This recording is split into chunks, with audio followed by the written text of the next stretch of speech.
오늘의 말씀입니다. 오늘 본문은 사도행전 23장 12절에서 30절까지의 말씀입니다. 먼저 12절에서 24절을 함께 묵상하시겠습니다.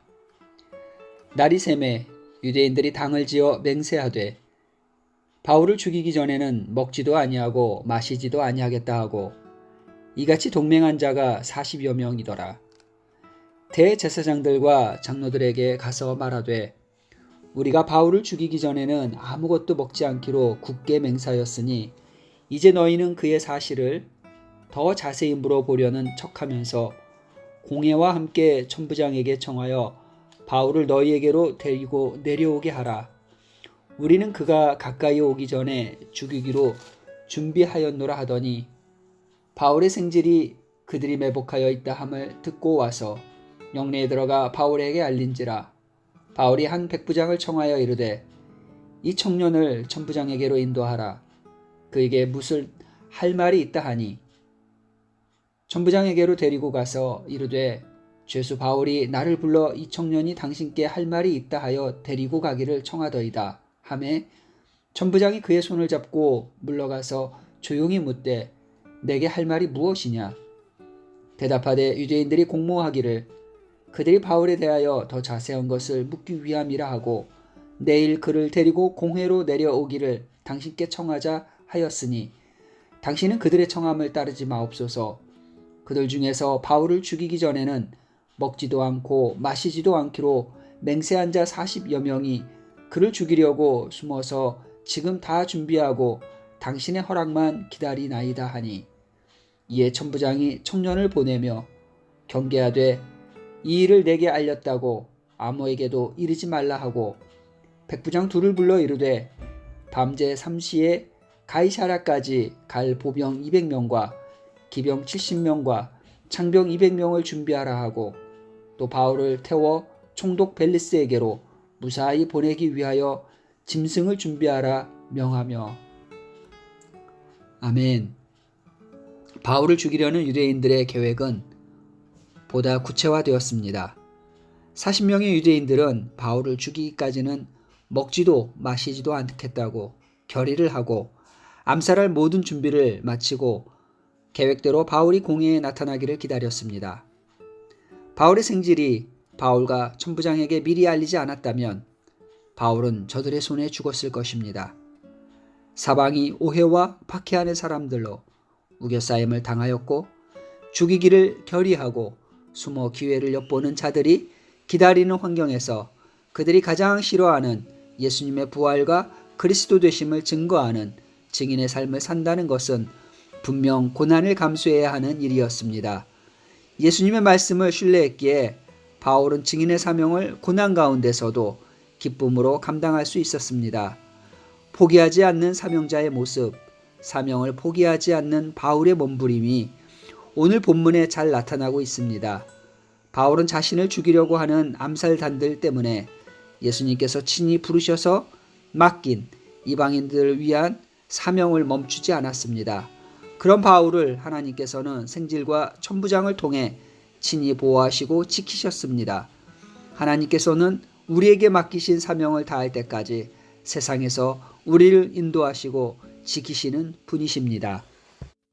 계속해서 25절에서 30절을 함께 묵상하시겠습니다.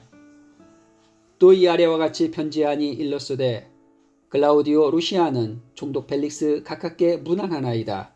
이 사람이 유대인들에게 잡혀 죽게 된 것을 내가 로마 사람인 줄 들어 알고 군대를 거느리고 가서 구원하여다가 유대인들이 무슨 일로 그를 고발하는지 알고자 하여 그들의 공회로 데리고 내려갔더니 고발하는 것이 그들의 율법 문제에 관한 것뿐이요 한 가지도 죽이거나 결박할 사유가 없음을 발견하였나이다. 그러나 이 사람을 해하려는 관계가 있다고 누가 내게 알려주기로 곧 당신께로 보내며 또 고발하는 사람들도 당신 앞에서 그에 대하여 말하라 하였나이다 하였더라. 아멘. 실제로 바울을 죽이려 했던 암살 계획은 은밀히 진행하려고 했지만 드러났습니다. 그리고 바울을 살리려 했던 천부장의 은밀한 계획은 드러나지 않아서 바울은 생명이 보존되었고 총독에게 호송되었습니다. 그렇습니다. 악인들의 계획이 아무리 철저하고 완벽하다고 하지만 하나님의 뜻이 아니라면 그 누구도 자신의 계획을 완성할 수 없습니다. 결국 천부장 글라우디오 루시아는 유대 총독 벨릭스에게 바울을 보내며 그의 죄 없음을 증언해 주었습니다. 유대인들은 모든 불법을 동원해서라도 바울의 유죄를 증명하려 했고 증명이 어려워지자 암살 계획까지 세워 바울을 제거하려 했습니다.